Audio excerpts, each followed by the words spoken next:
অন্য কোন পাপ অপরাধ থাকুক বা না থাকুক, চেষ্টা করতে হবে কোনোটাই যেন না থাকে। আল্লাহ না করুন যদি কোনো অপরাধ থাকেও আমার আমল নামা যেন দুটি অপরাধ না থাকে। তার একটি হলো বান্দার হক, মানুষের পাওনা দেনা, মানুষকে ঠকানো, মানুষের প্রতি জুলুম করা, অবিচার করা, যে কোনো ভাবে মানুষের হক নষ্ট করা, এটা যেন আমল নামায় না থাকে, কারণ এটা আল্লাহ মাফ করবেন না।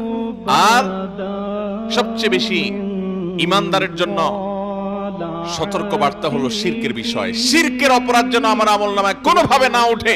যদি কোনোভাবে শিরকের আলামত চলে আসে, তওবা করে আল্লাহর কাছে মাপ চেয়ে ওইটাকে ডিলিট করে আমার আমলনা থেকে পরিচ্ছন্ন করে সামনে এগোতে হবে।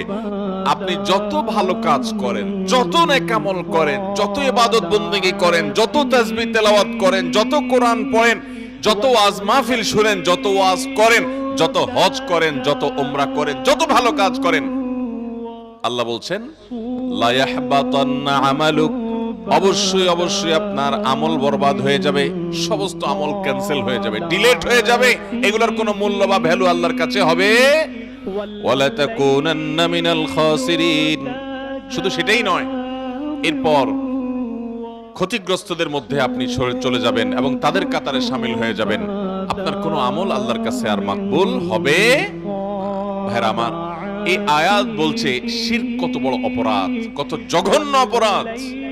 আল্লাহ রাব্বুল আলামিন কোরআনে হাকিমে লোকমান হাকিম নামক আল্লাহর নেককার বান্দা, প্রিয় বান্দা, তিনি তার সন্তানকে কিছু উপদেশ দিয়েছেন। আল্লাহর কাছে এত পছন্দ হয়েছে, কোরআনে সূরা লোকমান নামে একটা আলাদা সূরা আছে। এই সূরাতে আল্লাহ তাআলা লোকমান হাকিম তার সন্তানকে কি কি উপদেশ দিয়েছেন, পৃথিবীর ইতিহাসের সকল বাবা মায়েদের জন্য সেই উপদেশগুলো আল্লাহ তাআলা উল্লেখ করে আমাদের জন্য সেটা শিক্ষণীয় এবং অনুসরণীয় করে রেখেছেন। সেখানে একটা উপদেশ